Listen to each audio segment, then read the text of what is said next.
She looked like she's trying to go on like a Tinder date or something. Like, I'm like, where does Lori think she's going? She have to a photo shoot or something. I'm just not sure if I was going to a court appearance, you know, for the death of my children. Pink lipstick, blue glasses, bright blue shirt. I'm just not quite sure that's I don't know, inappropriate. I don't know. Maybe Lori Vallow is trying to find the what is it? Hyperbristophiliac? I can never pronounce. So they can fall in love with this picture and then start sending her money in jail or something. Just eats her. We listened to a lawyer in closing arguments talking crap about Chad. Said that Chad was trying to sell his stupid books. How Chad was a step down from Charles Vallow, looks wise, and then also money wise as well, or bank account wise.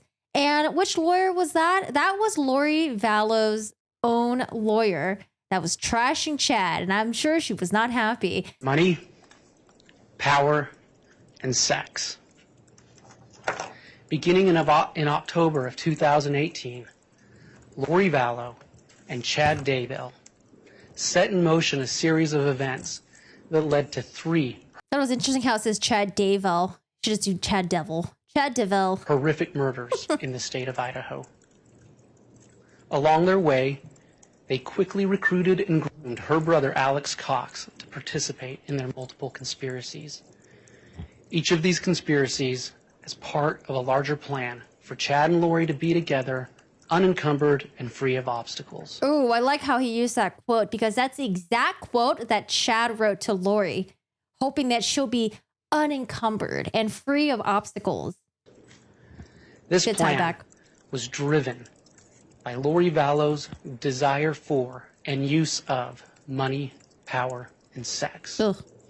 And this plan that she set in motion must end today in the verdict you render in this trial. Idaho murder number 1, Tylee Ryan. Tylee was Lori Vallow's 16-year-old vibrant daughter. Oh, 16-year-old. I keep hearing in the like online, I kept saying 17-year-old. Was she 16 at the time? She had a whole life ahead of her.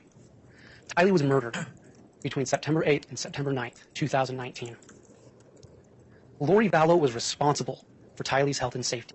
But instead of protecting her, Lori Vallow, Chad Daybell, and Alex Cox conspired to murder her.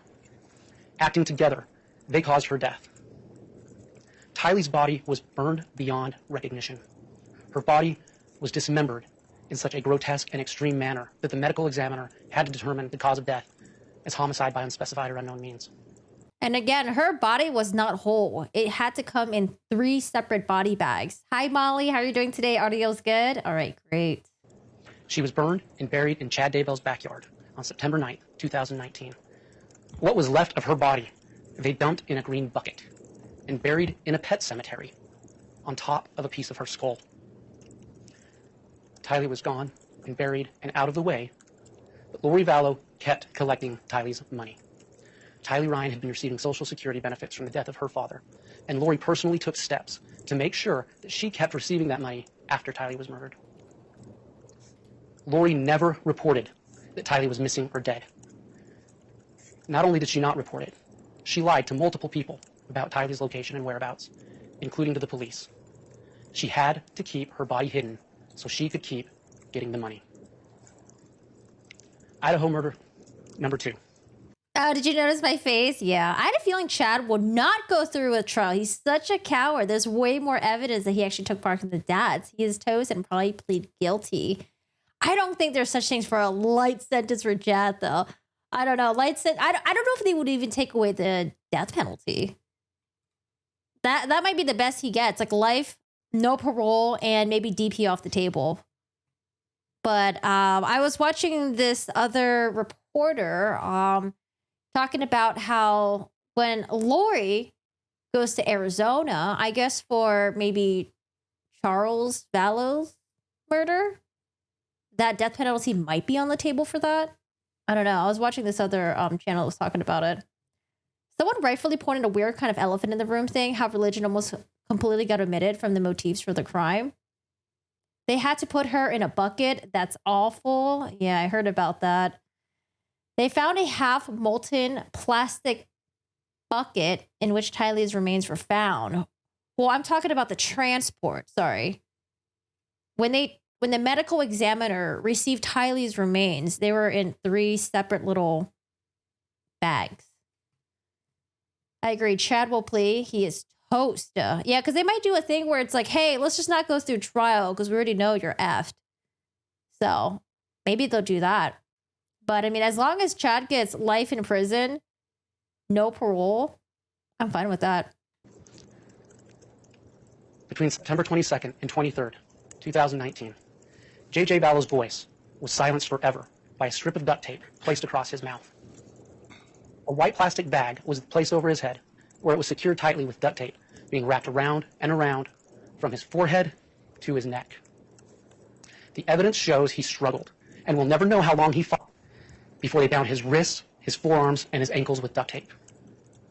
That white bag that was placed over his yeah, and the attempted murder on Brennan Bordeaux. head, it was duct taped over his head, cut off his airways. So he stopped breathing. His heart stopped beating, and he died. It was a brutal, horrific murder of a 7-year-old boy with special needs. A 7-year-old boy with special needs. JJ's body was placed in a black plastic and buried like a piece of trash in Chad Daybell's backyard. Yeah, and the sad part is like the scratch marks that they were talking about that JJ had on his neck. And what did they try to explain it away with? They were like, oh, well, Alex Cox and JJ might have had a scratch battle the night before. It's like, what grown adult has like a scratch fight with a kid? That sounds really weird to me. And I said it sounded very like PDF-y, and I don't know, that just sounds really odd if that was true. But was it true? I don't know, but I highly doubt it. And then not only that, what I don't understand is why by suffocation?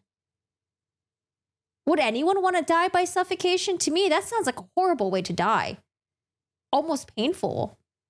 Wouldn't the merciful, I'm putting in quotation marks, okay? Wouldn't the merciful way to do it be like a bullet to the head? I don't understand why the children's remains were done in such like a gruesome manner. Do they not own guns? I'm assuming Idaho. I mean, you could probably own guns in Idaho, right? I'm so confused. And they're out in the farm? Jesus. Why are the comments off? I didn't know you promoted censorship. What kind of stupid comment is that? The comments for live streams, I don't know. They're always default to off. But why would that be censorship if I have live comments on here? Do you want to retract that entire comment before we all get a brain aneurysm? Who's Brandon? Brandon Bordeaux is Lori Vallow's niece's ex-husband. Melanie Bordeaux, she was also sucked into this whole religious shit as well. And they were trying to put a hit out on her husband at the time, Brandon Bordeaux. I'm assuming maybe they did it because maybe Brandon Bordeaux also had some sort of like life insurance thing. Possibly. In a shallow, but well-prepared and precise grave. Just like Tylee, JJ was the recipient of Social Security benefits from the death of his father, Charles Vallow. Just like Tylee, Lori never reported that JJ was missing or dead. Why? He had to remain hidden, so she... And someone mentioned that the children were receiving roughly, I don't know if it's true because I didn't look it up myself, but someone in the chat said the children were receiving roughly like $1,900 each every month. That's a lot of money. He could keep receiving the money. Not only did she not report, she lied to multiple people about his location. She even asked a friend, Melanie Gibb, to lie to the police about JJ's location, and further asked her to falsify evidence of his location. Just like Tylee, after JJ was murdered, she kept collecting the money. Wait, does anyone know if Melanie Bordeaux and Brandon Bordeaux, did they have kids? Brandon Bordeaux is apparently pretty close to Lori's kids, and he did testify. I believe when he went up there, he had a very teary testimony. Hi, Black Pope. Welcome back. Hello, hello. Yeah, her remains were found all over the place. There had certainly been something going on that went that way beyond just disposing a body. Yeah, I mean, I don't get it. There was no mercy killing. It's like, let's just kill the kids in one of the most horrible ways possible. And we don't even know what happened with the daughter. We don't even know. Idaho murder number 3. Between the night of October 19th and the morning of October 20th, or during the night of October 18th and October 20th, 2019, Tammy Daybell, a loving, active, healthy 49-year-old mother of 5 and a school librarian, was murdered in her own home. She was asphyxiated in her own home. The evidence is clear that Lori Vallow, Chad Daybell, and Alex Cox conspired to murder Tammy. Acting together, they caused her death. Her death occurred just a little over a week after a masked gunman had attempted to shoot her. She entered her home after a night of church activities. When their first plan didn't work, they formed a second plan, and she was asphyxiated. Lori was conveniently gone for both the attempted murder and the successful murder. She was conveniently out of the state. Those trips were not. Do we get, do you guys know if we got like a bunch of leaked messages between Lori and Alex? I really do wonder how their text messages look like. I know we get like some, but like, dude, I wish we can get like the whole entirety of their text messages just to like really see their relationship. How are you doing these days? I'm doing okay. I'm just chilling over here. They were zombies. Did you see Lori's mugshot? It's giving, I'm an innocent schoolgirl try-harding vibes. I think I saw it. I don't know if I remember it though. Diabolic behavior. Mother of 5 that is so evil that makes me so mad. Wonder if a random alert will pop up. Wait, what kind of random alert? From who? You? Are you just like Tylee and JJ, there was money to be gained from Tammy's death. Oh, wait, is this? Is that from Twitch? Listen, I usually turn off my Twitch stuff, but hold on. Let me fix my overlay really quick. I'm sorry. I think I have my Twitch chat up too. I'm sorry. Okay, we're fixing it. Sorry, guys. It's Monday today, you know? Mondays are always kind of like... $430,000 worth of life insurance. And Lori wasted no time in making sure she could benefit from that money. A mere 2.5 weeks after Tammy Daybell died on November 5th, 2019, Lori Vallow married Chad Daybell on a beach in Hawaii. So gross. So less than 2 months after Tylee and JJ are murdered, and within weeks of Tammy's murder. They're just like giggly little pathetic teenagers. They're just so immature. Like, I'm like they couldn't even wait. They got married so quickly after the kids were murdered. They didn't even care. They were dancing around in Hawaii and stuff like that. Oh my God, they're just so horrible. She killed them for money. How low can you get? I mean, it's like, God, it's just horrible. Yeah. Big toe Lori and Chad. Chad are on a beach. In the words of her sister, dancing on a beach in Hawaii. Free from the obstacles that were Tylee, JJ, and Tammy. But living with the money that was gained from each of their deaths. Ladies and gentlemen, I want to quickly talk to you about the timeline of this case. The timeline tells the truth, and Lori Vallow is convicted by the timeline she created. She meets Chad in October of 2018. You have seen plenty of evidence of the affair that took place after. Dude, that's so crazy. Meeting someone and knowing them, and then less than a year, husband murdered, 2 kids murdered, the other wife murdered.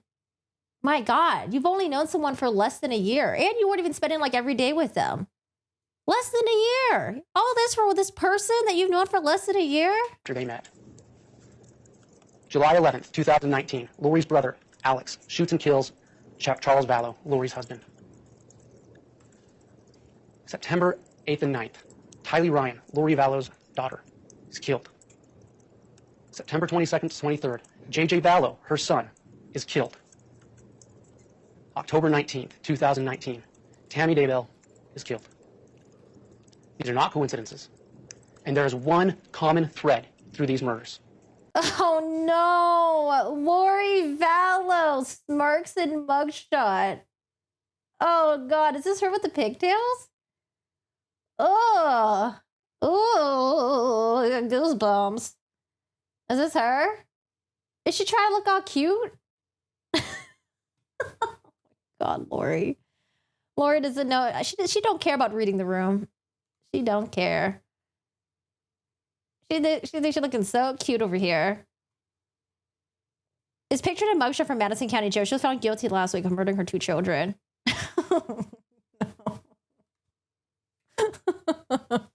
This is an image that I did not see. Why is she smiling? You know what? She's probably got the Jodi Arias mindset. I'm sorry. I hate talking about Jodi, but it's also kind of interesting talking about Jodi. Jodi Arias, I think she was also smiling in her mugshot, didn't she? Find it. Oh god, yeah, fucking Jodi Arias, dude. Maybe Lori Vallow is just Jodi Arias, but like years later, you know, if Jodi didn't commit murder but decided to like 20 years down the road or something. Jodi Arias was like, yeah, I smiled in my mugshot because, you know, sometimes these always appear out in the public and you always want to look good or some stupid thing like that, you know, some very like vain shit. I wouldn't be surprised if Lori Vallow was like, well, you know what? Since the entire internet, they're on my nuts, I might as well look good for them or something. Maybe Lori Vallow is trying to find the what is it? Hyperbristophiliac? I can never pronounce. Hybristophilias. Yeah, she's looking for the hybristophiliacs so they can fall in love with this picture and then start sending her money in jail or something. This might be a thing. I don't. She try to take what she can get. Yeah, baby, Kurt. Brandon, thank you so much for the $2.99. Oh, I appreciate the Corky sticker. Thank you. Thanks so much. Yeah, I don't know. It's like, if she murdered her ex-husband that she hated and he was abusive and she's like, you know what? I'm proud that I did it. I don't care. But this is like, girl, you like murdered like 2 of your kids and your ex-husband, which we know you don't care about, but come on. Anyways, ugh. Lori Vallow. She is the one person who ties these all together. You heard about the investigation and how it got started, looking for a Jeep that was used in an attempted shooting at Brandon Boudreaux on October 2nd. You heard about Chad and the life insurance. They're married November 5th. You heard about how the Rexburg police got a call looking for JJ towards the end of November. And you know what's even more stupid? Like, how are they planning on murdering all these people around them and not get caught? And here's the thing, for their honeymoon, it's not like they left the United States and went to Thailand. They left to go to Hawaii. They even tried to escape. They were like, you know what? We're still going to continue living in the U.S. and we should be fine. Like, did you not think that people were going to come after you? They even tried to leave the country and go somewhere else. Like, it's like they weren't even trying to get away with it. Oh, God. The braids are awful. I'm guessing that the ladies in jail who can braid don't care for Lori. She looks like Pippi. No, I love Pippi Longstockings. Oh my God, it's one of my favorite childhood movies. Pippi Longstockings. I gotta rewatch it though. I love Pippi Longstockings. Do you remember? Do you guys remember that movie Matilda? There's this girl that had pigtails, and Miss Trunchbull didn't like it. She had pigtails, and she was wearing all pink or something. So Miss Trunchbull took her by the pigtails and started swinging her around and like threw her across the schoolyard. Oh my God. I hope there's a Trunchbull in prison. Trunchbull schoolyard. Hold on. Miss Trunchbull. I think it's the cedar here. I'm Matilda. Lavender. I'm Hortensia. Oh, what kind of name is Hortensia? Oh, let's see. This part right here. Oh, this girl. This poor... It's Miss Trunchbull. What are those? What's what, Miss Trunchbull? This poor little girl. She's about to get yeeted across the schoolyard. Hang down by your ears. You mean my pigtails? All right, this is a low-key child abuse, okay? But this is one of my favorite movies, like in the 90s.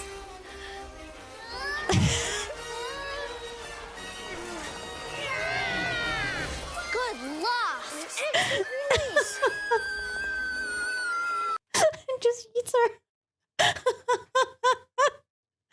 Oh God! All right, who wants to summon Miss Trunchbull so they can just yeet Lori around the prison? Okay, guys. All right, serious face. We're going back to closing argument. Serious face. Okay, so we're gonna go back to Brandon Boudreaux was attempted murder October 2nd. Brandon Boudreaux on October 2nd. You heard about Chad and the life insurance. They're married November 5th.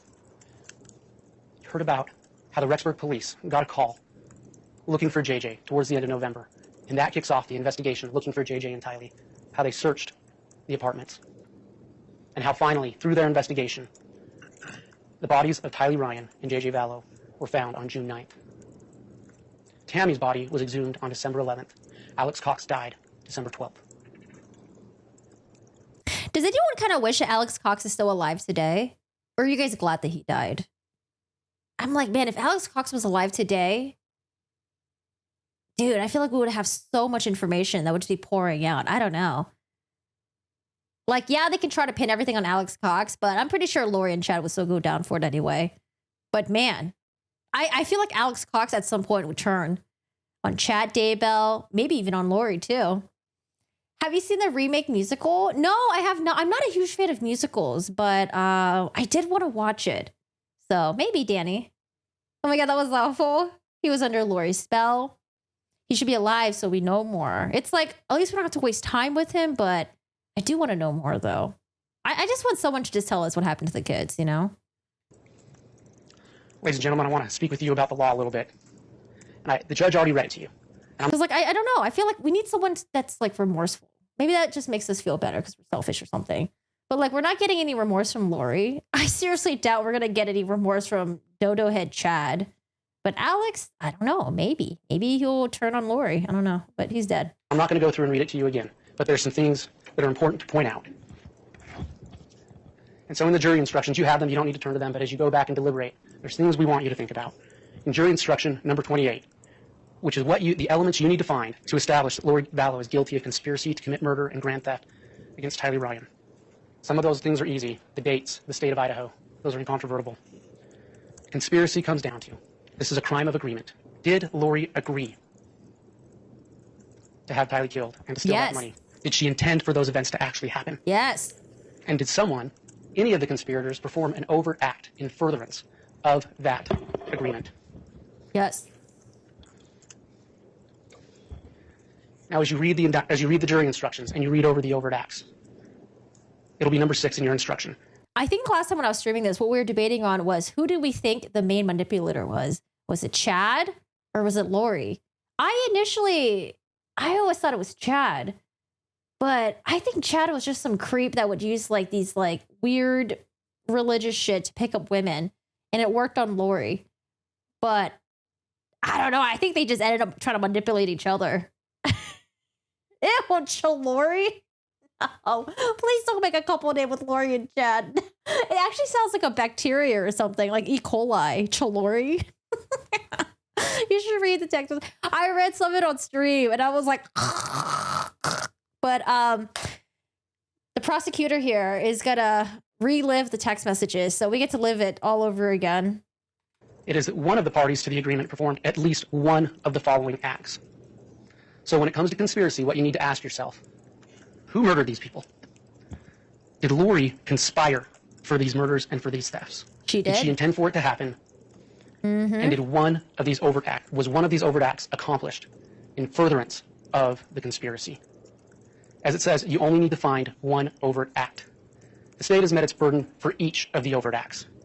You only need to find one. Man, and these idiots, they had everything on text messages. You could have as many burner phones as you like, but you know what? Sometimes it's I don't know. Sometimes like people find it anyways. The police end up finding it, or like maybe the family members are like, hey, I didn't remember her having a bunch of cell phones or something. Like, I don't know. They got burned, man. They had all the evidence out there. We got all these text messages. Lori. Turning to jury instruction number 29, which is the actual murder of Tylee Ryan. Because we want to differentiate. There's the crime of conspiracy to murder, which is crime of agreement, and the actual murder. And what you need to ask yourselves, again, on or about certain dates in the state of Idaho, that's incontrovertible. What you need to ask yourself, who killed Tylee Ryan? And did Lori aid, abet, advise, or counsel that murder? Did she encourage that murder? You remember in voir dire, when you were all asked, and you all raised your hand, about the question, if someone is proven to have aided or abetted, could you still find them guilty? Under the law, if you find that Lori aided, abetted, advised, or counseled, you must find her guilty. Jury instruction 29 is the conspiracy for JJ.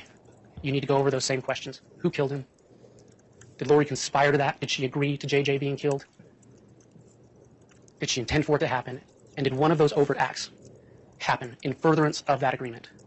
31 is the murder of JJ. Again, remember to separate the crimes of conspiracy from the crime of murder.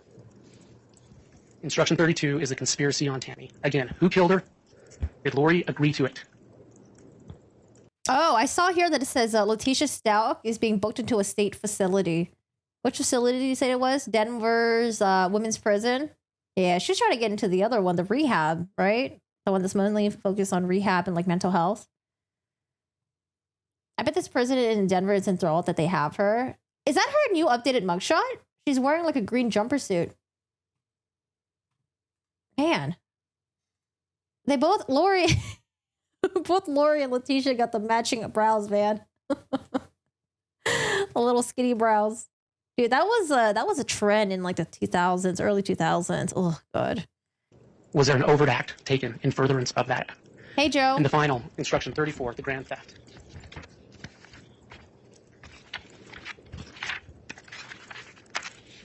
To find her guilty, you need to find that she deprived the United States of money that belonged to them and not her. You can find it by two ways, that she deceived them or that she just intended to keep the money. That's a summary of the jury instructions, ladies and gentlemen. When you go back to deliberate, read them carefully. And as you do, you will find that the state has met its burden of proving these elements, each and every one of them, beyond a reasonable doubt. Yep, and Lori's lawyers, I don't give them shit or anything because they're doing their job. They're public defenders. But Lori's lawyers were like trying to, after the prosecution presented their case, they try to get this case like dismissed. And they're like, oh, the state, they didn't meet their burden of proving that Lori did any of this. Alex did it. Chad did it. But Lori, she didn't do it. Although I'm pretty sure they did not believe that. You can totally tell in the closing arguments.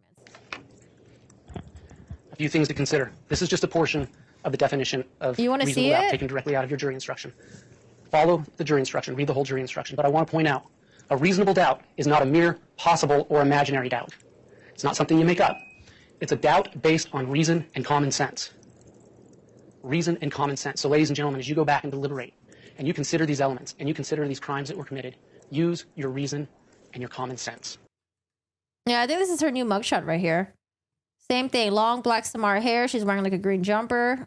Oh, God. How tall is she? 5'4"? Malice. It's one of those words that may mean something out in the normal world, and in court may mean something a little bit different. Follow the jury instruction. Malice can be express, where someone says they want this to happen. It can be implied. You will find express and implied malice in this case. In the there is text an abundance messages. of malice. Aiding and abetting, again, already went over this, but any person who aids and abets, who assists, facilitates, promotes, or encourages a crime to happen is just as guilty as anyone else involved in the crime. Aiding and abetting is just the same as pulling the trigger. Overt acts. As I mentioned, you need to find on a conspiracy that at least one overt act was committed. You need to find at least one overt act beyond a reasonable doubt. In your jury instructions, there's a list, and we're going to go over them in a second. You need to find that one of those acts was done for the purpose of carrying out the agreement. Overt acts do not need to be, in and of themselves, illegal. Remember that. They don't need to be illegal. But if it's an act done in furtherance of the conspiracy, which one, Queen? The Letitia Stout one? then it is an overt act and makes it a part of the crime. Let's quickly go through the overt acts. We're not going to discuss them a lot. That's for you to do when you get back in deliberations. Yeah, I'll put it in regards Discord. to Tylee, JJ, and Tammy, Lori's charged with endorsing and espousing religious beliefs for the purpose of encouraging and or justifying murder. To be clear, no one here has been charged because of their religious beliefs. They are charged for using those beliefs for the purpose of justifying murder. In terms of Tylee, Lori Vallow, on or around August 16, 2019, changed the deposit for the Social Security benefits to go from Tylee's JP Morgan account to Lori's personal BBVA account. You saw that evidence. In regards to the conspiracies on Tylee, JJ, and Tammy, Lori Vallow, along with Alex Cox, Tylee Ryan, and Joshua Jackson Vallow, JJ Vallow, moved from Arizona to Rexburg. Why is that important? Why is that an overt act? They couldn't kill the kids in Arizona, where they had friends and family. Moving to Rexburg was the catalyst for these murders. They had to hide Tylee and JJ. They had to go somewhere where nobody knew them. So moving to Rexburg furthered the conspiracy to kill Tylee and JJ. Which is so dumb because they have family members. Obviously, the family members are going to check up on these kids. God, these idiots murdered these kids for no reason. Talks to where he could kill and help kill Tammy Daybell. In regards to Tylee's conspiracy, Chad Daybell Googled South-Southwest wind. and visited the website, What's the Definition of South-Southwest Wind? In regards to Tylee, you heard evidence that in the early morning hours of September 9th, Alex Cox went to 565 Pioneer Road, apartment 175. That was Lori's apartment. Also in regards to Tylee, that Lori failed or refused to contact Social Security to let them know of Tylee's death. And that she continued to wrongfully collect those Social Security benefits. In regards to JJ, on September 23rd, Alex Cox took JJ. I'm also wondering, why did they decide to murder the kids separately? You would think they would just do it all in one day, but why Tylee first and then why JJ like a couple weeks afterwards? Do you think that they were planning on keeping JJ initially? And then they're like, nah, never mind. We're not going to keep JJ. I just thought it was like really weird. There's someone who's going to represent themselves? Oh, God. What did this Robert tell? What did they do? Wait, is that the guy that murdered the two teenagers on the trail? Or is that something else? He took custody of him. Also in regards to JJ, November 26, 2019, Lori Vallow provided a false and or misleading physical location of JJ to the police. You saw that on video. Also, in regards to JJ, September 23rd, 20th through the 19th. No, they think Tylee was murdered between September 8, 9, and then JJ was murdered like 2 weeks afterwards. That she failed or refused to contact Social Security to inform them of JJ's death. Why? To further the conspiracy of grand theft. She wanted that money. And that she continued to collect that money. God, and what did she use the money for? She used the money to buy a wedding dress. She used the money to buy wedding rings on Amazon. What else did she use the money for? Do we get the bank statements? Ugh. Furthering the conspiracy. In regards to the conspiracy to murder Tammy. Go to Hawaii. Again, honeymoon. Chad Daybell and Lori Vallow espoused or endorsed religious beliefs for the purpose of justifying Tammy's homicide. September 1, 2019, again, they moved to Rexburg. I've already spoken about that. There were text messages in regards to the conspiracy for Tammy between Chad and Lori regarding death percentages for Tammy and JJ July 30th, 2019. Chad Daybell obtained a burner phone on September 18th, 2019. Alex Cox obtained a burner phone October 9th, 2019. All these steps taken to further their conspiracy. Further on Tammy, text messages between Chad and Lori about Tammy being in limbo and Tammy being possessed by a spirit. In regards to Tammy, Chad co-signed a life insurance policy increasing the amount of insurance he would get upon her death. They're just gritty people. On October 9th, Alex Cox attempted to shoot Tammy. Between October 8th. Wait, was Lori not working? What does Lori do? Chad was writing his stupid books, right? They said Chad was making like, what, 20, 30 a year? What the fuck was Lori doing? Did she not work at all? Was she like a stay-at-home mom? Cosmetology? Oh, God, no way.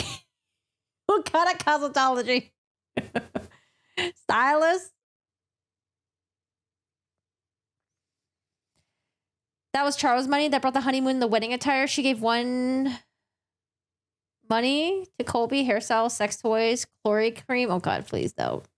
No, Charles Vallow money, the life insurance money. She didn't get it. She thought she was going to get it, but Charles had changed the policy, so the beneficiary was like his sister or something. LCD was gathering the LCD for her and Chad. What's LCD? LSD? Hi, Chopper. How are you doing today?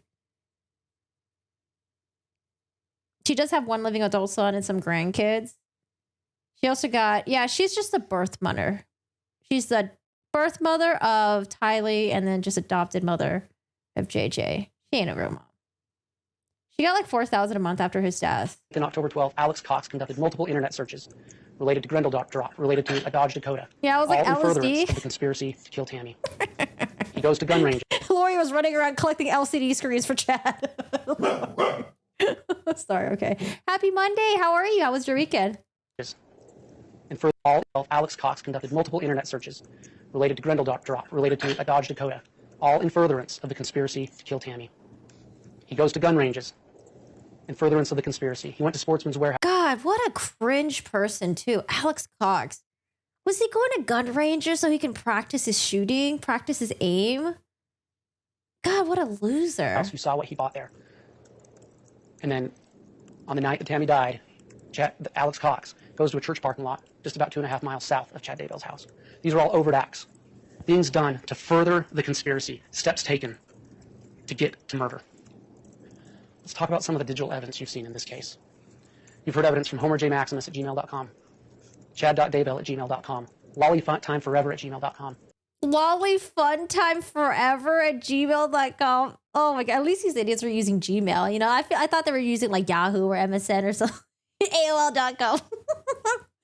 LollyFunTimeForever. What is his name? Lori. Oh. Other phone data and iCloud accounts. Let's look now, as we're thinking about these overt acts. He's a loser for going to a gun range. Yes, because he went to the gun range to practice his shooting and aim so he can murder someone. Okay, take it into context, gun, sun, sky, rain. And the steps taken for murder. What was Alex Cox Googling? On October 1st, the day before Brandon Boudreaux was shot at, he Googles Brandon Boudreaux's address. October 8th, the day before Tammy. This guy's just creating a trail. Oh my God. Let me just Google Brandon Boudreaux's address. How does he not know his address, by the way? Wouldn't he be able to just get it from Melanie? Oh my God, dude. Was Alex Cox at least doing all this on a burner phone? At least? At a minimum?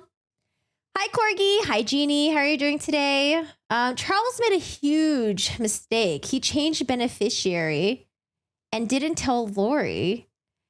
Had he told her, she wouldn't really have a reason to kill him. She would have left JJ with him and not kill him. Maybe. We don't know. Maybe. Perhaps. I don't know. I'm trained as this. Shot at. I don't know, man. He Look at your Googles message. drop from 100 yards to 300 yards. He's figuring out how to sight his rifle. October 10th, after the failed shooting, in what you heard from the Gilberts, Todd and Alice Gilbert, was an unseasonably cold October. How to prep your AR for the cold. AR-15 cold weather operation. How to help your AR load in the cold. Maybe this guy wanted to get caught. Maybe he wanted to get caught, you know? Maybe he wanted to get caught and then hopefully Lori would get caught and then Chad would get caught. I don't know. Alex Cox, really not smart person. FBI simulation shooting a 5.56. Kind of like Letitia when she was Googling everything. Like, I hate my stepson. Hit and run. I hate my husband. I hate my stepkids. What do I do? My kids' children treat me like a babysitter or something like that. She was just basically putting all her horrible thoughts onto the internet searches. Did she not know? Did she not think that upon murdering someone, they're going to go through your search history and be like, gee, golly, really does seem like this person had murderous intent. Through car doors and walls. Then, 2008 Dodge Dakota still body thickness. You heard testimony Tammy and Chad had. It was a 2004 Dodge Dakota. But he's figuring out shooting the still body thickness just the day after he messed up his first attempt on Tammy's life. How to drill baffles to make a suppressor. Chad Daybell. Talking about overt acts again. September 8th, he searched south-southwest wind and visited what is the definition of south-southwest wind direction. Why? Because the next day, he knows he will be burning Tylee Ryan in his fire pit, and he needs to know which way the wind will be blowing. You heard testimony of the officers who searched that account. This is the only time he searches wind direction. The only time. Lori, on lollytimeforever@gmail.com, 8/25/2019. She's searching wedding bands made of malachite. Tammy's not dead yet. They've gotten rid of Charles, but Tammy is still alive, and she's already searching for wedding rings. 9/30/2019, a couple of days before Brandon Boudreaux was shot at from the back of a Jeep Wrangler. How to take the back seat out of my Jeep Wrangler. October 22nd, 2019, the day that Tammy Daybell is being buried. What is Lori doing? She's looking up wedding dresses in Kauai. Her boyfriend's wife is being buried that day, and she's already looking for wedding dresses. She didn't care. She did not give a shit. She was happy. She was celebrating. She was ready to go on with her life. Let's talk about Tammy Daybell's phone and the text that was recovered from that phone. September 9th, 2019, at 11:53 a.m., Chad Daybell places himself in his own backyard, and he says, to Tammy, well, I've had an interesting morning. I felt I should burn all of the limb debris by the fire pit before it got too soaked by the coming storms. While I did so, I spotted a big raccoon along the fence. I hurried and got my gun and he was still walking along. I got close enough that one shot did the trick. He is now in our pet cemetery. Fun times. This text is where Chad Daybell told us where to locate Tylee Ryan. This text is where Chad Daybell told us he burnt her limbs. This text was further suspicious. Yeah, like, I don't know. Imagine killing a child and then texting to your wife that you're about to kill. Oh, yeah, it was just a raccoon, you know. I just killed a raccoon. I'm buried in the pet cemetery. Letitia has a plan of collecting enough hair grease so she can slide out of prison through the sewage pipes. Disgusting, okay? Dude, I wouldn't be surprised if Letitia Stout all of a sudden gets an interest into, like, you know. Oh, God, hello. You know how Letitia Stout, her inspiration is like TV shows, movies, and stuff like that? Man, if she ever gets her hand on that TV show Prison Break, Wonder if he searched former of Wiccan type stuff that correlate with wins. I think poor Tylee and JJ were sacrificed by their cult, so sad, unbelievable, and senseless. They really need to place a warning flammable sign on her. Also a biohazard sign. Raccoons in daylight. It's not impossible, but they're nocturnal. And then he buries it in his pet cemetery. You saw the satellite footage of later in the day of September 9th. The disturbance in the ground. I don't know. I don't know if I don't truly believe that they believe in this whole like religious shit that they're espousing. I think they just wanted to manipulate people and they wanted to use the religion as a justification to murder and be together and cheat on their significant others, right? Because Chad was like, oh, you know, in our past lives, you know, we were husband and wife, blah, blah, blah, blah. So technically we're not cheating. You're not cheating on your husband. I'm not cheating on my wife. We've already been together in the past life. You know, that's a justification for cheating right there. And then for getting rid of the kids. They were sending weird text messages saying they're like, oh, what was it again? It was like, what percentage are they today? It was like 2%, 3%. It's like, what were the chances of them like turning to zombies? I don't know. It was like something weird like that. I think the prosecutor is going to get into it. I think they're just trying to use religion as just like a justification, murder the kids and stuff like that, and to be together. Did I really believe they believe in the batshit crazy stuff? I don't think so, but maybe. Wouldn't be surprised. Near the pet cemetery. The day after Tylee Ryan is last seen in Yellowstone National Park. She's never seen again. But she turned up in that pet cemetery Chad Daybell was talking about that day. He told law enforcement where to find her. Because remember, you know, Chad Daybell had like, what, 6 recruits or something? If he could convince all those recruits to get life insurance policies on their kids or maybe their significant others and then collect money off of it and already mind control them, you know, 6 people is not a lot, but, you know, the life insurance policies for those 6 individuals, you know, might be significant. I don't know if that was his reasoning. Could be. There isn't enough sanitizer for this woman. This religion is a mix of QAnon loosely based on Mormon faith and Harry Potter. Wait, I think Chad does make references to Harry Potter, though. I think, didn't he believe like the spells in Harry Potter or something like that? I don't know if it's just like, maybe the tabloids are being unfair towards Chad, but I've read that somewhere and I was like giggling at it because I was like, yo, Chad Daybell, Harry Potter, Letitia Stout, Twilight, these two, they need to get together, okay? They need to make Lori jealous and they need to get together and then they can all just stab each other in the back in the end. There are patterns that emerge through the digital evidence and through these iCloud accounts. About Chad and Lori's affair, you've read and you'll have back in deliberations the James and Elena story. Their future together. This was all a plan. Like I said at the beginning, a plan for them to be together without obstacles. Obstacles is the word they used. You learn about the relationship between Chad and Lori and Alex, and how Lori is the conduit of information to Alex. How Alex does what Lori tells him. The plan to remove obstacles. And those Wormtail Daybell. Oh, God. Wait, no, I feel like Alex would be more like Wormtail. No? Subservient? No backbone? I don't know. Maybe they both could be Wormtails. Guards will need a hazmat suit to go into Letitia's cell. Letitia will be the Twilight, Chad with the Harry Potter. Exactly. Hi, Blues Girl. How are you doing today? It was a text message from Chad to Lori. He said he is Harry Potter all grown up, bruh. No, he did not. Are you serious? I didn't see that. We should take Lori and Chad and DB and Letitia and take people on them in a worldwide and play some on Snake Island for the Hunger Games survival. Who would win that? I don't know, man. Lori would like have to manipulate someone to do all the work for her. She would be too dependent. obstacles are Tylee Ryan, JJ Vallow, and their spouses, Charles Vallow and Tammy Daybell. And you also start seeing the need for money, how this revolves around money. I'm going to remind you about Colby Ryan's testimony, her son's own testimony, that every 2 to 3 months, Lori would tell him, we're out of money.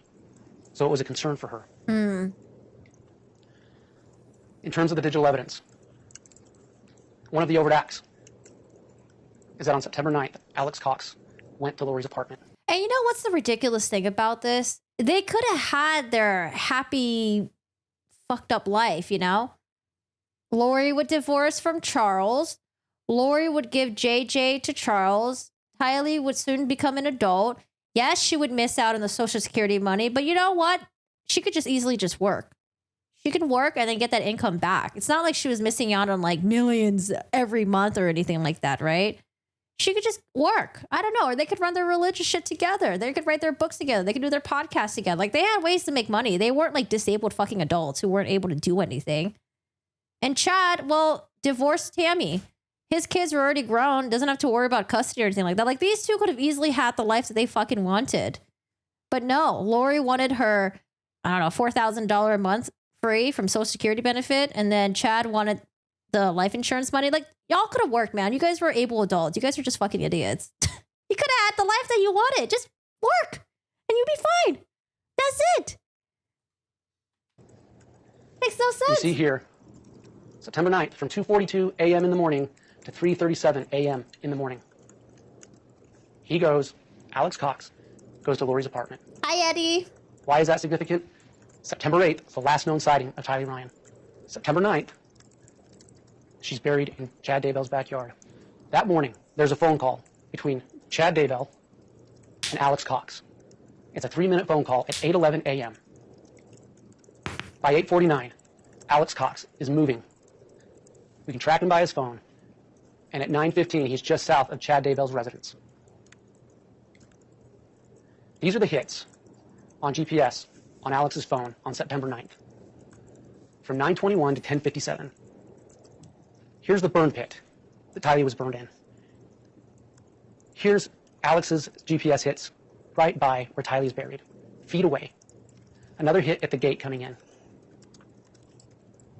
Again, within the same time frame as the text from Chad to Tammy about the raccoon. An overt act taken to further the conspiracy of the murder of Tylee Ryan and to keep stealing her money. These two are sociopaths. Sociopaths have different needs, insane people. I mean, they live like, well, actually, we don't know about Lori. We don't know if she's been murdering her ex-husband or anything. But I was assuming, okay, that's a huge assumption to make, actually. I don't know if I want to assume that because we don't know. Maybe Chad has murdered people in the past and gotten away with it. But I'm saying, like, these people are like 40s and 50s, man. Like, you just got another, 30 more years each? Y'all could do it. You don't need to kill people. Lori used to be a hairdresser. They make decent tips. According to his sister-in-law, working was not Chad's strong suit.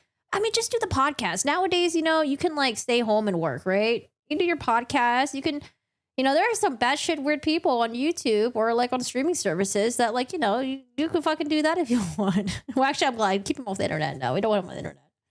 According to his sister, Heather Daybell was really clear on that. Tammy was the one who held down a stable job their whole marriage. And here's the thing. Let's say that like Tammy was the one that was working. She was working to support the family while this guy wasn't working. He was doing his like, side job, writing his books or whatever.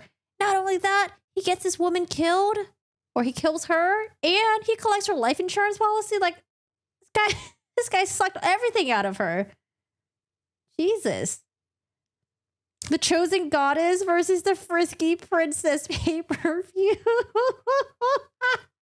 Wait, what would Jody be? Jody would be the the doggy door invader. We got the frisky constipated princess, the doggy door invader. Now, Lori needs to have a different name. The Chosen Goddess is too good for Lori. I think her knowing about the life insurance policy did make her think she was just missing out on millions if she just like divorced him first. Oh God, but it's like, are these people not rich? Like, definitely not. But like, come on, man. You need to be more risk adverse. Like, yeah, you might have millions to gain, but at the same time, bro, you're fucking murdering people. You have a chance of getting caught. Hi, Kelsey. How are you doing today? Hello, hello. Oh, during Letitia Stout. Oh, man. At least something sort of good came out of Letitia Stout. Bring some of us together. But yeah, we just looked at Letitia Stout's current recent prison photo. She wearing neon green right now. Alex Zuluma, I hope I'm their fall guy, either a man of God, if not. Excellently, Alex does the next day. My theory is Zulema told Lori and Chad. They told her to poison him. Yeah, but they did the autopsy on him though, didn't they? Oh no, his body was cremated. Shoot, I don't know. They just said it was natural causes. The day Charles was killed, Lori took the rental vehicle that Charles rented, the Burger King. Yes! Yes! That's what I thought. That was weird, Madam Butterfly. So the kids were all at the house and the three adults, they get into some sort of argument, right? Lori takes the kids to the car and then apparently something went down where Alex Cox had to defend himself against Charles and Charles was killed. Gunshot. And what does Lori do? Lori's like, okay, well, you know what, Alex? Good luck with this. I'm going to go to Burger King with the kids and I'll come back later. Which is wild. Then she comes back later and then she sees Alex sitting on the curb and the police are there questioning and like, yeah, it's very, very, very odd. Jody could be entertainment. She could do the handstands. Yeah, she could sing Silent Night for us. Lori, the chosen sheets. The sheet suit goddess. Oh, man. DB returns June 26th. Wait, for what, Chopper? I know he was trying to appeal. And then I heard, oh, is it like restitution? Is that what it's for? Oh, man. Did you guys hear about the judge that was the Parkland shooter judge? Oh, my God. She's gone. She stepped down. Yo, she was a very spicy judge, but she was also, in my opinion, at least compared to all the other judges that we've seen, she seemed very unprofessional. She had some anger issues or something. Okay, sorry, let's watch this video. Sorry. At 11:47, Alex is just north of Chad Daybell's residence and heading south. They've done the deed. Oh, Chopper. They've burnt Tylee. They've dismembered her and they've buried her. And then that same day, phone calls. You saw the full cast report, and you have it, and I encourage you in deliberations to go look at it. Chad calls Lori for 3 minutes at 11:45 as Alex is leaving. Yep, and Laura's probably like, hey, so is the deed done yet? Are you finally free of our encumberments? September 23rd. So gross. Before we look at this, let's talk about the testimony you heard about September 23rd. Melanie Gibb and David Warwick spent the weekend of September 22nd and 23rd with Lori Vallow in her apartment. Lori tells Melanie, JJ is a zombie. He's acting totally different. Using a religious belief to justify his death. Yes. An overt act. On the morning of the 23rd, David Warwick inquires of Lori, where's JJ? She tells him that he's been climbing up the cabinets and the refrigerator. So she sent him with Alex Cox. An overt act. Alex Cox took possession and custody of JJ that morning.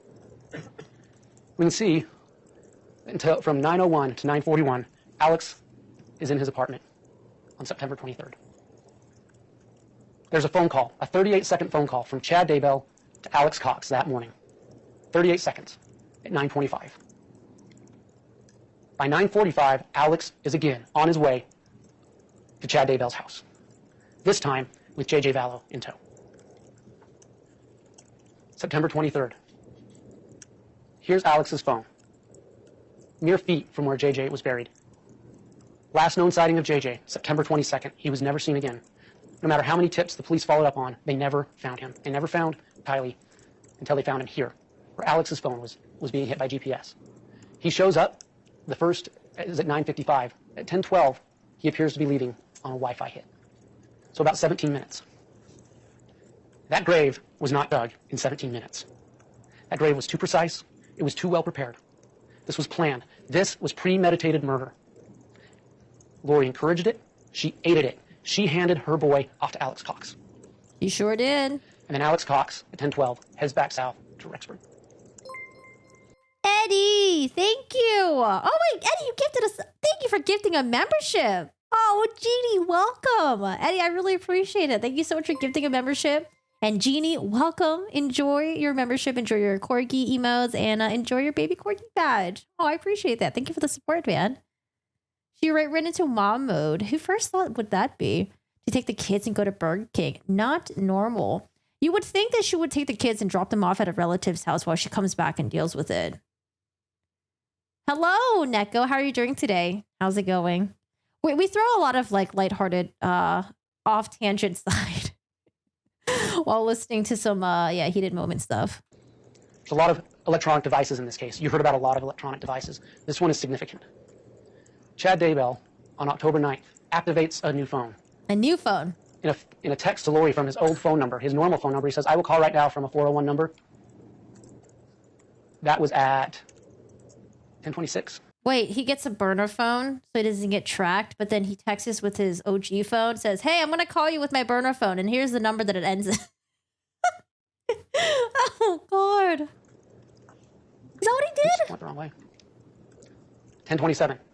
He's calling from the new 401 number. Let's talk about the digital evidence on October 9th, the day Tammy was shot at. Alex, from 12 to 1:23 p.m., he's at his sister's house. You saw the evidence. He goes to Sportsman's Warehouse. You saw what he bought, the black mask, the mittens, the black pants. Oh, Madam August Butterfly. Thank you so much. Thanks for joining us. Enjoy your badge and enjoy your emotes. Thank you so much for your support. How many phones do they have? For what chat told me, they had a lot of burner phones. But that's relying on what chat told me. Oh, thank you. I appreciate you guys being here. Thank you so much. That afternoon, this is one of the overt acts. He goes up and travels by Chad Daybell's residence. You can follow his phone as he scopes out the property again. And then he drives back past it. And then you remember seeing the evidence that his phone that night stayed at his apartment. Here's some of the digital data from that day. 6 texts between Chad and Lori, between 5:28 and 7:03. Between 7:13 and 8:43, 15 texts between Alex and Chad. Again, ask yourself, what ties Alex to Chad? Lori Vallow.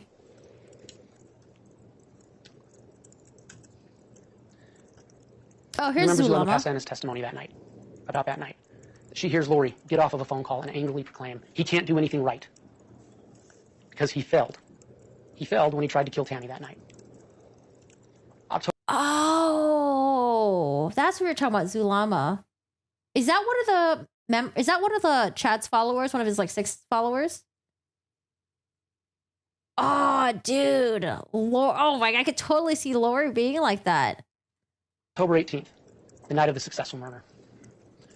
Between 10:05 p.m. and 10:07, Alex Cox is traveling north. From 10:07 to 10:45, his phone is tracked at the Salem Church. This is just approximately 2.5 miles south of Chad Daybell's house. This is the night Tammy dies. This is the night Tammy was murdered. And you see some of the digital activity. 10 text messages between Alex and Chad between 10:23 and 10:54. At 11:28, an image is deleted off of Tammy's phone. 11:34 to 11:35, Chad sends 2 texts to Lori. I didn't hear too much about Zulema's testimony. Alex Cox's former wife. Did she say that she thought there was like weird things going on with Lori and Alex?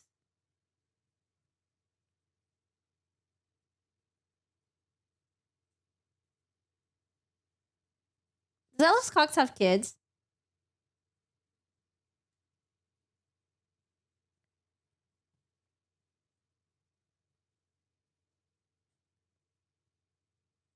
She married Alex because they told her to. What? Hi, no one. How are you doing today? No kids. Okay. Alex took Zulema's last name. They were part of the mission. Oh, Jesus. All right, let me look into this. 11:46, Alex leaves the parking lot. 11:53 to 12:09, Alex calls Lori. Remember where Lori is. She's in Hawaii. On purpose, not a coincidence. And here's that call from Alex to Lori. And here's her receiving it in Hawaii. Let's talk about the crime scene. Chad Daybell's residence.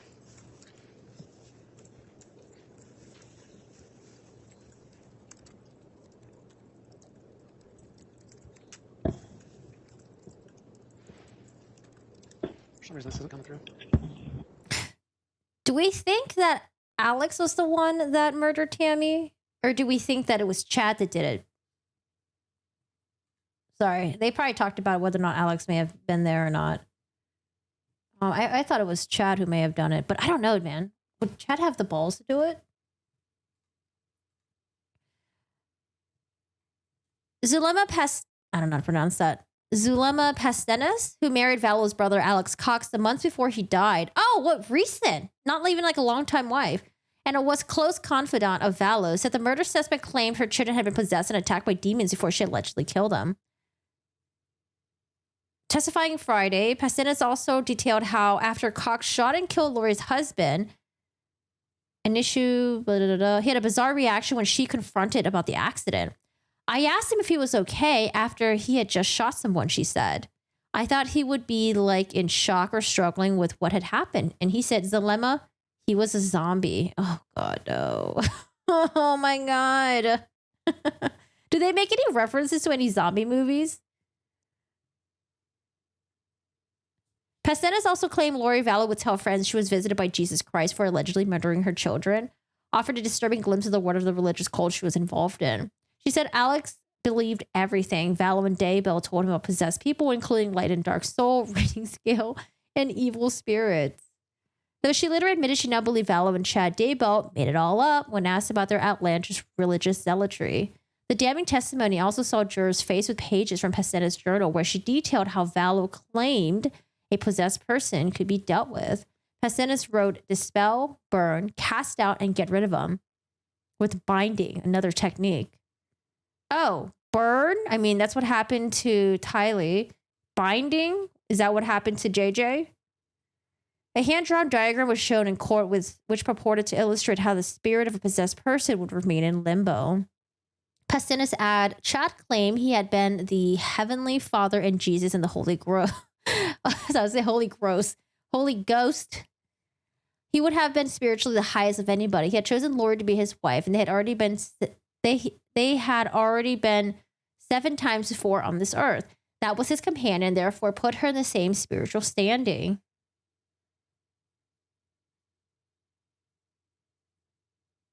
Pastenes said she first met Vallow in 2018 at the home of Melanie Gibb, another close friend of Vallow who testified.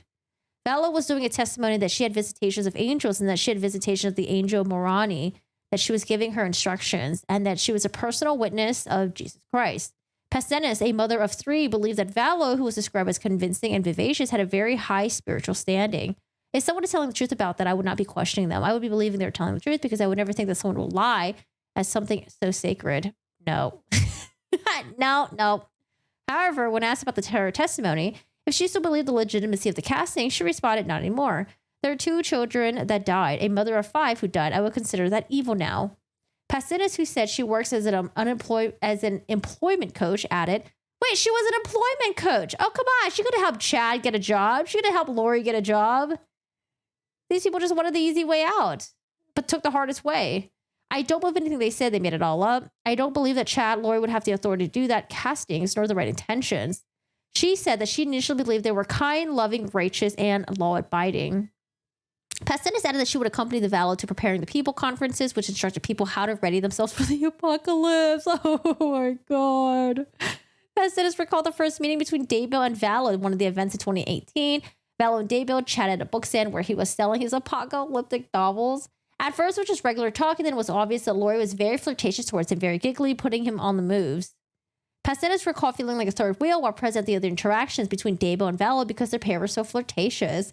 Pastenes, who occasionally wiped tears after delivering her testimony, said Daybell would claim to have information about her precious lives. In one live, Daybell said that Pastenes was Vallow's daughter and died at the age of 14 after she was R-worded. Vallow would talk about how people were either light or dark, diagrams, evil spirits, casting people away. She said we had to be holding hands in a circle and each of the participants would have a different part to say or do in order to complete it. After that, Vallow began to tell friends another more powerful, more skillful demon had taken over Charles, named Ned. Pasena said after Ned was removed, an even more powerful demon has possessed Charles' body. Jesus.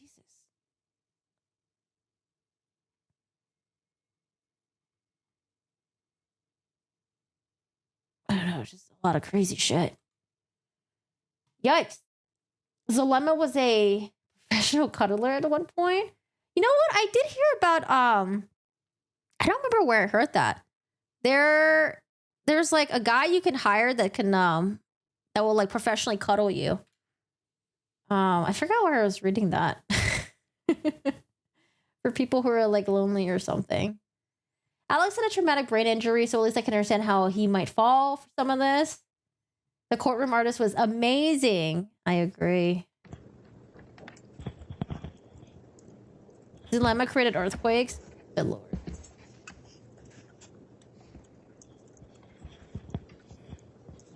You've seen this exhibit. You have all the pictures of this exhibit. I encourage you to take them back in deliberations and look at them. Upon discovering the raccoon tags, upon reviewing Alex Cox's digital data, law enforcement serves a warrant June 9th, 2020 on Chad Daybell's residence. You remember multiple officers testifying to you of watching Chad Daybell in that front yard, sitting in his car, nervously looking over his shoulder to the location where Tylee was buried. You heard a phone call that morning from Chad and Lori that was recorded. They're searching the property. And you can hear the fear and the guilt in both of their voices. They know what's about to happen. Fear, probably guilt. I don't know.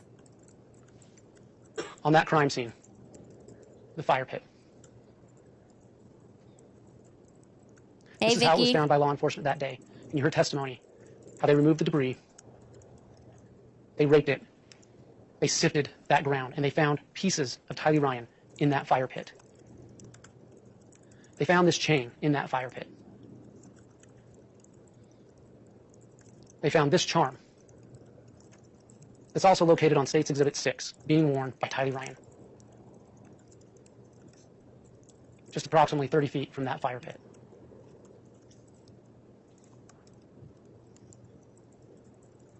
In the pet cemetery. Again, you saw satellite footage that same day of the disturbance in the ground.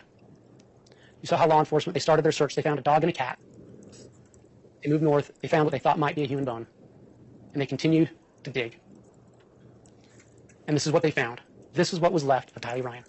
Charred flesh, dismembered.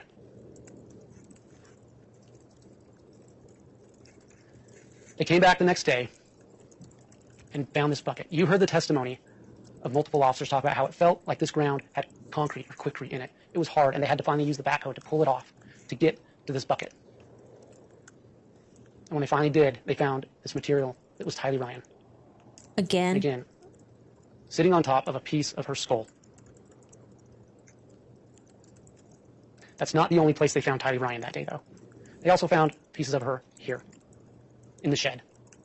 You heard how law enforcement searched the shed for tools that could be used in the commission of these crimes. These shovels, this pickaxe, were of particular interest to them. You heard testimony of this pickaxe, how it was taken to the Idaho State Lab. How in the eye of that pickaxe, there was material that looked different than the dirt, so it was separated out.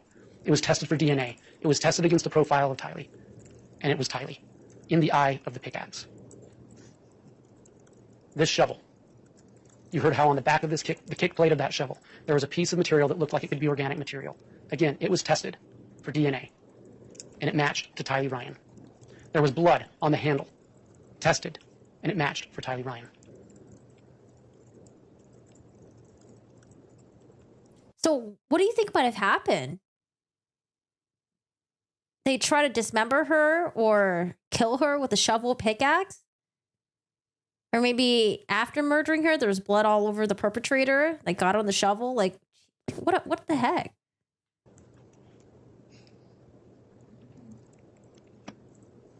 You heard testimony of how Agent Doug Hart was the first person to find this piece of ground, a mound. The vegetation was lower. You heard how he'd had training to find clandestine graves. You heard how he put his hand on the ground and felt the seam of the sod that had been removed. That he tried to probe it, and his probe wouldn't go through. And why? Because they found this. Meticulously placed rocks and boards. You heard the testimony of multiple officers about the smell emanating. And they began to see what they thought was a human head. They checked it. There was human hair. Look at this grave. The roots are cut. It's just the right size for JJ Vallow. This was prepared in advance. This was a premeditated murder. The day was dug. JJ was murdered.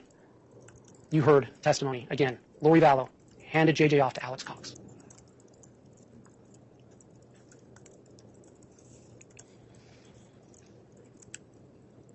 I wonder if Tylee had any friends, if she ever like confided in any of her friends that like, hey, my mom's acting weird. Something is up. Like, I wonder if she had any inkling that something bad was either going to happen to her or like her mom was going to be up to something. Like, yeah, I don't know. Because I wonder if Tylee had any inkling or anything like that. Because like maybe when she was handed off to Alex, maybe Tylee, you know, she started struggling because she was like physically struggling against him because she probably knew that like something was going to happen to her. And that's why her death was sounded so violent. Oh, she was homeschooled? They moved so much? She had a few?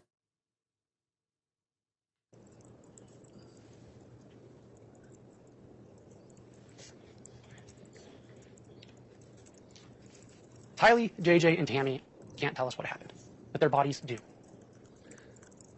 You heard testimony about the testing that was done on Tylee. One, they had to do DNA testing just to identify her because she was too broken up and too dismembered. You heard Dr. Christensen and Mr. Halapaska talk about puncture wounds in her pelvis. How those wounds were not the wounds of dismemberment. They're separate wounds in her pelvis. Hey, Sherry. JJ Vallow, gagged and bound. Tammy's body, bruises consistent with restraint, homicide by asphyxiation. This is Tylee. Here are the marks talked about by Dr. Christensen and Mr. Halapaska. That's not where she's being dismembered. Mr. Halapaska said those marks are consistent with stabbing. The white bag over JJ's face. Like, I don't get it. Stabbing. Suffocation. Like, these are horrible ways to die. Why give them such horrible deaths? The duct tape that blocked his airway. We know how he died. He was asphyxiated. He was bound with duct tape. A 7-year-old boy with special needs. Hey, Deborah. Tammy's autopsy. You heard from the medical examiner for the state of Utah. She was exhumed. You heard about the extensive toxology they did. They found nothing. They found nothing in her that would have killed her. Her internals were healthy. Her brain was normal. There was nothing in her body that would have killed her. She had bruises on her arms. Remember, JJ had bruises on his arms too. She had bruises on her arms that the ME stated were consistent with restraint. And the paramedic that showed up said that like Tammy had like foaming by her mouth, and she thought it was weird. She was murdered by asphyxiation. We told you this was about money. Hi, power, Susan. and sex. We talked a lot about religion, but this is not a case about religion. It's about money and power and sex. Let's talk about the money for a minute. Lori learned a lesson with Charles Vallow. The lesson she learned was to make sure you get the money coming to you before you commit the murder. She thought she was going to get the insurance money. Wait, Alex did? Listen, I hope Alex had a painful freaking death, okay? I hope he did. She texted Chad about it. I talked to the insurance company. He changed. Oh, sorry. This is one of the hilarious text messages for Lori. Here it is. Sorry. Let's talk about the money for a minute. Lori learned a lesson with Charles Vallow. Mm-hmm. The lesson she learned was to make sure you get the money coming to you before you commit the murder. She thought she was going to get the insurance money. She texted Chad about it. I talked to the insurance company. He changed it in March, so it was probably Ned. Remember, Ned was one of the other names for Charles before we got rid of him. I'll still get the $4,000 a month. So within a week of killing Charles Vallow, she's already talking about the Social Security she's going to get. But the $4,000 a month, it's not for her. It's for her kids, right? It's like roughly like $1,900 each for each kid. It was planned. Tylee Ryan's Social Security. Yep. Tylee Ryan started collecting Social Security in June of 2018 when her father died. Yep. She collected it monthly. On July 11th, Charles Vallow dies. August 12th through the 20th, I believe the date was August 16th, Lori Vallow changes the deposit on Tylee's Social Security. Tylee was receiving her own money. You heard testimony about her spending habits. She was paying for her Jeep. She bought fast food. She lived like a normal teenager. And then Lori takes that money and starts putting it into her own BBVA account. Because she learned her lesson. She gets the payment on August 28th. September 8th, Tylee dies. She made sure to get the money before she killed Tylee. JJ Vallow. He collects Social Security after Charles Vallow dies. He collects it as a survivor, and she collects it as a parent in care of a survivor. Again, get the money and then commit the murder. Last proof of life for JJ is the first deposit, September 18th, 2019. Days later, JJ is dead and murdered and buried in Chad Daybell's backyard. She made sure to get the money first. She collected multiple payments. By the way, while we're here, let's talk about grand theft. What do you need to find her guilty of grand theft? That she either used deceit to take money that did not belong to her, or that with the intent to possess that money, she took money that did not belong to her. After this date, she has no right to any of this money. She failed to report. What's the amount you need to find for grand theft? It's $1,000. Ladies and gentlemen, if you find between any of these payments and any of these payments that Lori Vallow collected $1,000 that she was not entitled to with the intent to keep it, you must find her guilty of grand theft. There are the benefits of murder. She thought she was getting $1 million from life insurance from Charles. Chad got $430,000 in life insurance from Tammy. From Tylee, she began to collect $1,859 per month in Social Security into her own account. From JJ, $1,951, and as her parent in care, $1,951. Remember Zulema Pastena's testimony when she asked Lori how they were going to finance this. Yeah, so that's the $4,000 that she's talking about. It's not even the $4,000 that really goes to her. It goes to her children. Gathering that she kept talking about. She said, Melanie Boudreau will take care of us all. Brandon Boudreau was shot at. Brandon Boudreau had a life insurance policy. Also had life insurance. Money is the motive for murder. Power. Let's talk about religion for 1 second because we've heard a lot about religion. Wait, 6,000. Hold on. Where'd you get 6,000? I got 4,000. Charles got... Okay, so she thought she was getting 1 million. Charles got 430. From Tylee, she got 1859. From JJ, she got... From Tylee, she began to collect $1,859 per month in Social Security in her own account. From JJ, $1,951, and as her parent in care, $1,951. Oh! So she gets... I thought he was just repeating the 1951 number. Wait, so she was getting 6. Got it. Okay. So 1951 JJ, and then also another 1951 for taking care of JJ. Remember Zulema Pastena's testimony when she asked Lori how they were going to finance this gathering that she kept talking about.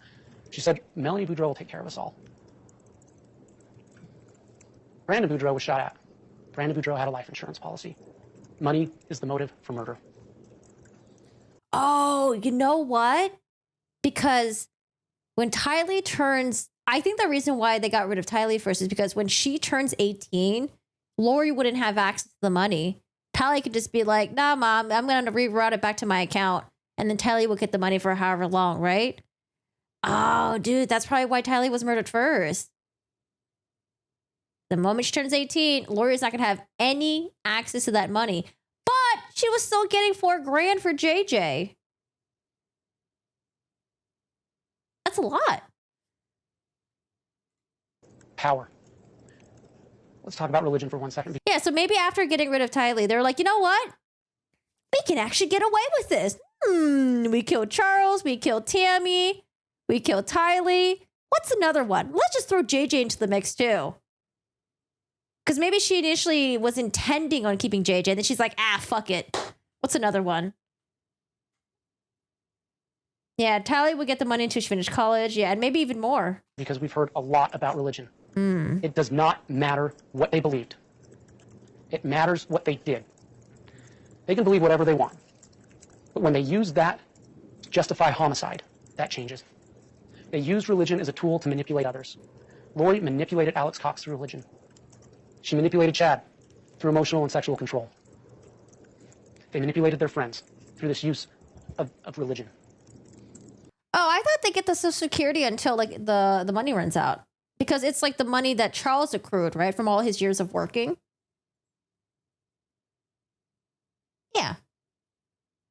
So however much your parent, your deceased parent, Charles is making like a lot of money. Well, I don't know if he was making a lot of money, like, I know like they were saying he was making like 400, 500K, at least in the past couple of years. Let's talk about how she groomed Alex Cox. Ladies and gentlemen, you have multiple iCloud conversations in evidence that you can review in deliberations. What I happens encourage you to after do so. college? I'm not going to read everything here, but let's look at some of the things Lori said. March 20th, she says to Alex, I'm finding out some great stuff about you. I learned about you. You're going to like it. We can talk about it. How does he respond? Okay, hurry, please. He's eager for the knowledge. She says, we can talk about it tomorrow, hopefully. They moved to Rexburg. He's going to go sight in his rifles. Fun. You need the practice. Lori Vallow is telling Alex Cox what to do. In these messages, you never see Alex tell her what to do. He's telling her what to do. She's telling him what to do. They have a conversation about JJ and a boy named Zach. Oh, okay. Wow, we're actually learning. Well, I feel like I always learn stuff, like true crime stuff. Okay, so benefits for children. This is for Social Security. Who can get the child's benefits? To get benefits, a child must either, a child must have either a parent who is retired or has disability or is entitled to Social Security benefits, a parent who died after having worked long enough in a job where they paid Social Security taxes. Okay, so that would be for Tylee right there and JJ. Your unmarried child can get benefits if they are younger than 18 or between 18 and 19 and a full-time student at an elementary or a secondary school. 18 or older with a disability that began before age 22. So that would be JJ when he became, well, if he would have turned 18. Benefits stop when your child reaches 18 unless that child is a student or has a disability. 3 months before your child's 18th birthday, we'll send a notice letting you know that the benefits will end when your child turns 18. Benefits don't end if your child is a full-time student at an elementary or secondary school, grade 12 or below. If your child is younger than age 19 and still attending elementary or secondary school, it's important to follow the blah, blah instructions. What about going to college? Wait, so then Tylee would just end at 18 then? I don't know. I don't see another additional clause for like going to college and stuff. I feel like it should continue until the kid goes to college and like finishes. That'd be nice, like after 21.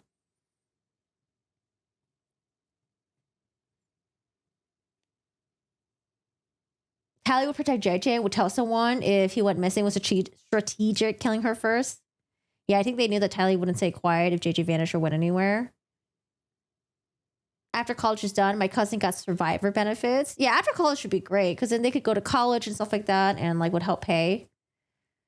They wanted to continue saying they were protecting the kids. They would have continued to receive their money as long as their bodies were not found. I mean, it's just dumb because these kids have family members. These kids have family members. What, you think moving to a different state, all of a sudden your family is just going to become disinterested in you and not even check up on you? Not send you Christmas gifts or anything like that? That's why they didn't insure the kids, I think, as couldn't claim without declaring the dads. So that went for the adults instead. As long as the bodies cannot be found, they will receive money.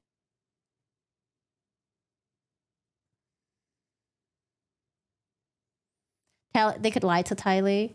Tylee received money from her father that was killed by JJ Ryan. And he says, my lip sealed. How does she respond? Good boy.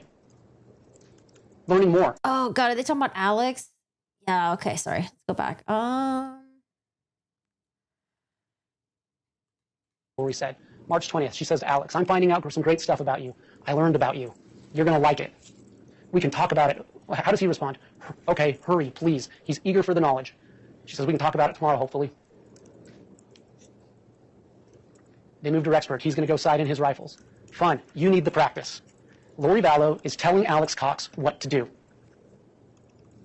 In these messages, you never see Alex tell her what to do. He's telling her what to do. She's telling him what to do. They have a conversation about JJ and a boy named Zach. And he says, my lip sealed. How does she respond? Good boy. God, that's such a cringe response. Good boy. I'm trying to think if that would ever be inappropriate to anyone ever. Good boy.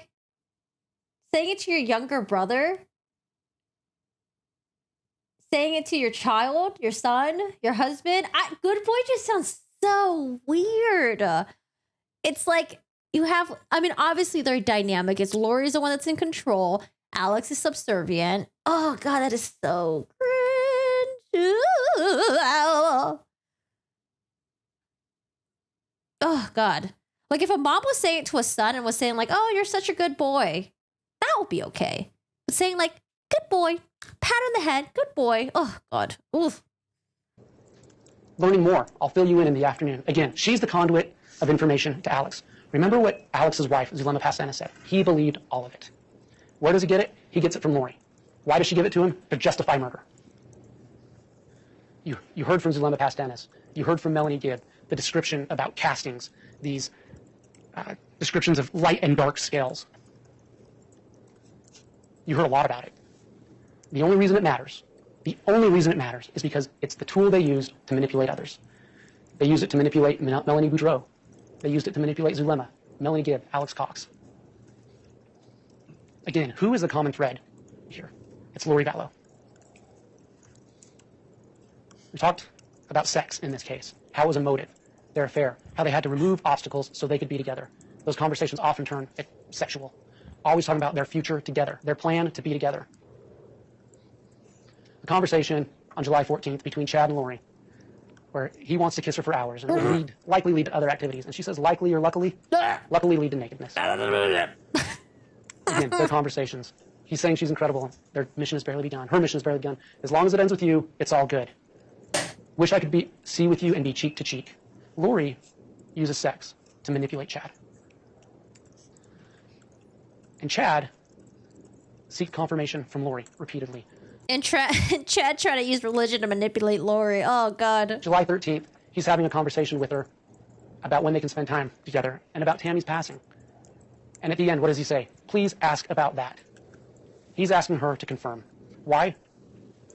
Because Lori and Chad are driving this together. It's their plan to be together, to get rid of the obstacles. Chad tells Lori that he's been instructed to focus his efforts on Hillary, who you heard from testimony in other places in the iCloud is established as Tylee Ryan. What does Lori say? She doesn't say, you know what, maybe we shouldn't kill my kids. She says, okay, find out her percentage for me and JJ's. And when Chad talks about Tylee's low death percentage, meaning she's close to death. Oh, this is what I was talking about, the death percentage. Yeah, they were using religion to calculate these death percentages to see how close they were to death or something, and that would justify killing them. Something like that. Now, JJ needs to follow Amy into the light. Ladies and gentlemen, we all know what it means to go into the light. He's talking about a young boy's death. And he assured JJ that Chad would be there, James would love and take care of his mommy. Because JJ's going to be gone, because he's followed someone in the light. How does she respond? Again, she doesn't say, maybe we shouldn't kill my kids. Nope. That is sweet. I miss you desperately. Oh my God. It's just so sickening how they're like lusting over each other while casually talking about killing the kids, making the kids gone, disappearing them. She wants these children gone. There's no doubt. She wants these children gone. She is encouraging their murder. July 23rd. She asked Chad, need you to check JJ. When you get home, check Tylee. She's being super sweet and helpful. And she cleaned her room. She got switched. Totally not her. See if she got switched. Again, they're using this religion, even amongst themselves, to justify murder. And she's encouraging it. This isn't fantasy. Those children were found in real life, dead in Chad Daybell's backyard. Again, 7/26/2019. So wait, if the children were good, she would tell Chad to like investigate, like, okay, well, they did something good, but can you find us out if they did something bad? We need a reason to kill them. Find out they're turning. In response to a text from Chad, need you to check JJ. She said he was calm and he watched movies all day, which she would never do. Justification for murder. This isn't JJ. Justification. She's encouraging, she's aiding. This text removes any doubt that they are talking about murder. From Chad to Lori, 7/30/2019. I got the inspiration to go back to my original death percentages that help us track Charles. Not me, us. Charles, Ned, etc. What happened to Charles? Charles got shot in the chest by Alex Cox. Tammy is very close. So after he's talking about death percentages to track Charles, Tammy is close. They are talking about murdering Tammy. Her percentage has fallen. It is encouraging. And how does she respond? What is the percentage now? And then, what about JJ's too? So on July 30th, she's already planning for JJ to go the same way as Charles, to be murdered. Chad responds, Tammy is at 3, JJ is at 2. Both are being heavily shielded to stop intruder. And what does she say? She doesn't say, maybe we shouldn't kill children. She says, 2 and 3%, not 0. So she wants them to be at 0 so she can kill them. She wants the children gone. He says he'll explain when they talk. And this is sexual manipulation. Okay, still feeling hot for you. He's telling her what she wants to hear. Ew. And reinforces him with sexual behavior. Ew. Again, this is in the iCloud. I encourage you to go look at it. Here, it's a continuation of that conversation. Yes, we might need to release a little steam when we talk. Anyway, this is the chart that checks what percentage of mortals are still in their body. It worked for my wife's friend who died, a real person. My neighbor, a real person. George Bush, Stanley, real people. This isn't fantasy. They're talking about the deaths of real people. This afternoon, Tammy said she felt lightheaded, as if her body and spirit weren't connected. They're talking about Tammy's death. Again, Lori, this is at Lori's initiation. Please check JJ. She's asking him to check for these death percentages. He says JJ is still JJ. Is he at 0 yet? So basically, through all this bombo jumbo, this is just their way of communicating. Hey, let's kill the kids. Okay, is it time to kill the kids yet? Chad's like, no, not yet. They're at 2 to 3%. Lori's like, are you sure? You sure they're not 0 yet? Are they at 0 yet? This is her basically just telling him, hey, kill the kids now. And Chad's like, oh, I'm not ready yet. You know, I'm stalling a little bit. August 10th. 6 weeks later, he's dead. August 10th. Is he at 0? She can't wait. Yes, he's at 0. He probably was partly through the veil. Ladies and gentlemen, there is no question what they're talking about. The veil of life and death. They are talking about the death of JJ Vallow. August 10th. Again, Lori initiating this conversation. Because she wants him gone. There is a perfectly orchestrated plan to take the children, and we just have to wait for it to be carried out. I feel lost, like I should be doing something to help. Not, I think we shouldn't kill the children. I should be doing something to help for the children to be taken. And Chad tells her, there's a plan. What should I be doing? Yeah, she keeps telling Chad, do it, do it, do it, but not directly. Directly, but using all this like stupid poetry shit, right? It's like, do it, do it, do it. And Chad's like, oh, not yet, not yet. What do I need to do to make this happen? That's what Lori's asking. And he tells her she's doing everything right. He said to just keep resolving the telestial issues so you are unencumbered and fully free. Unencumbered by your children, fully. Chad is just like a omega pathetic simp, man. Free. Think about the money. Think about how Lori would talk about JJ. She saw him as difficult. The same conversation. Chad expresses his love, and Lori says, I can't wait. Literally can't wait. I have no patience. I want you now. Again, she's using sex to reinforce. Chad's telling her what she wants to hear. There's a plan to get rid of these kids. She reinforces him.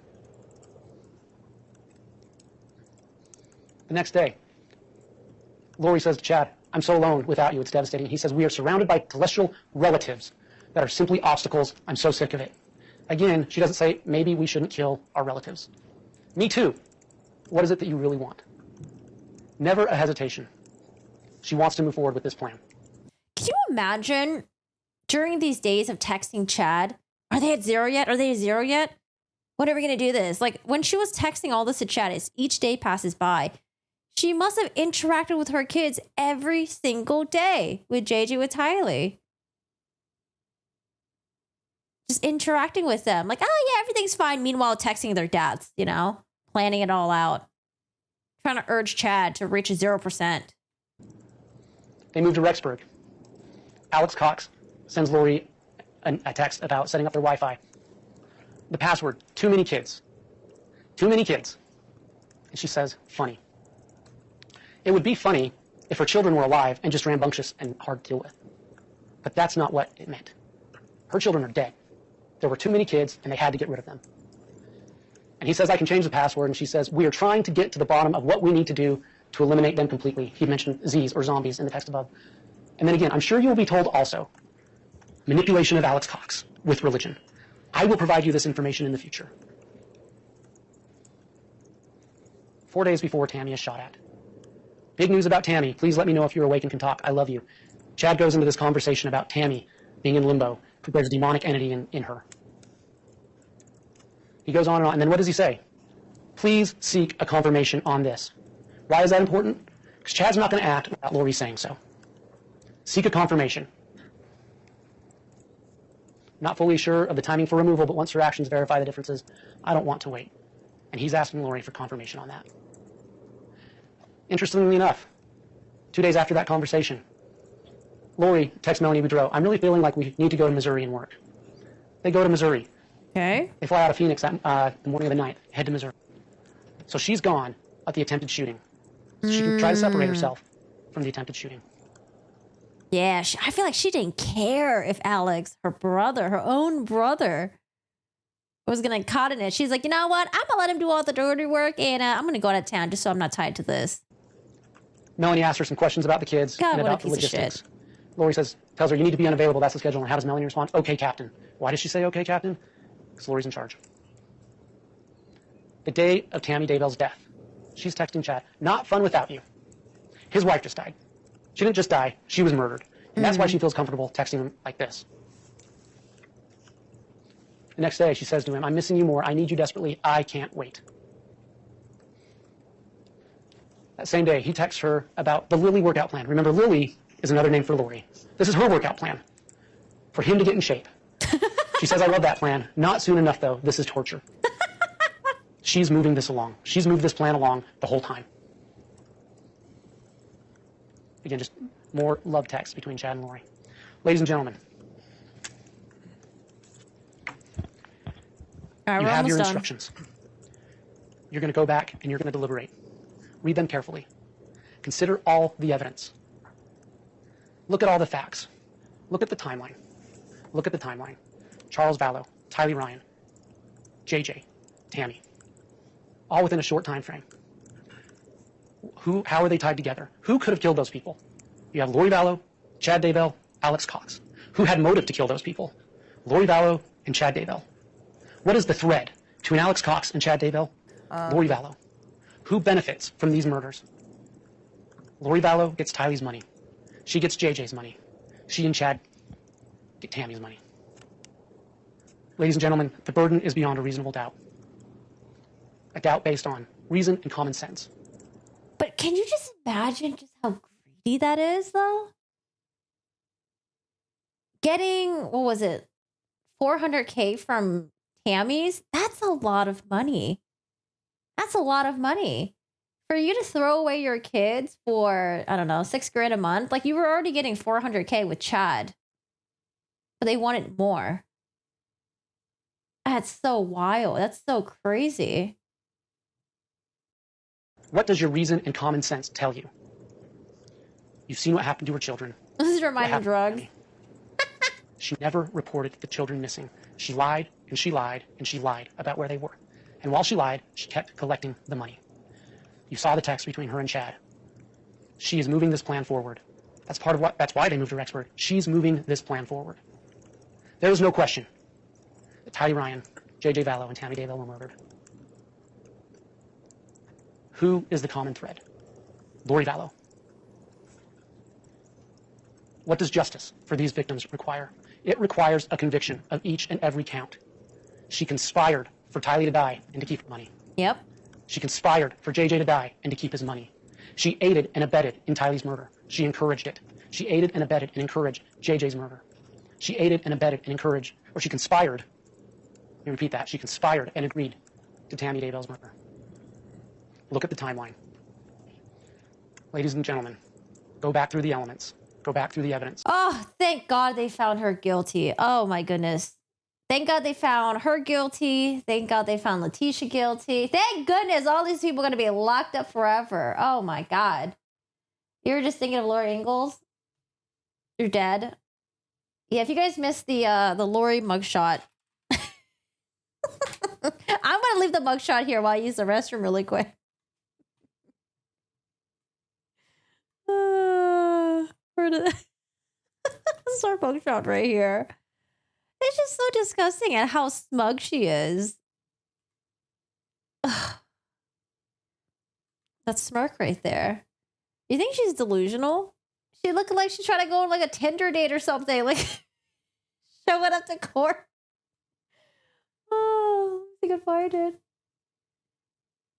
Yeah, there's Lori right here. Looking like the Hamburglar. I'm like, where does Lori think she's going? She off to a photo shoot or something. Next, she goes in trial for Charles's DP on the table. We all had it last week here too, honey. Bad stomach flu last week at my house too. Oh no, maybe something's just going around. Yeah, I don't know. It was bad. It was I had it for like, I want to say like 3 or 4 days. Two of the days was pretty bad, and then the other 2 days were on the mild side. But it was like bubbly. I don't know. That's hilarious. Those blue glasses. Wait, are the glasses real? I don't know. I have no idea. It might just be for show. I'm all for colorful glasses, though. I love colorful glasses, but I'm just not sure if I was going to a court appearance, you know, for the death of my children, a death of my ex-husband, or actually, no, Charles wasn't included in this one, but I don't know, court appearance for your dead children.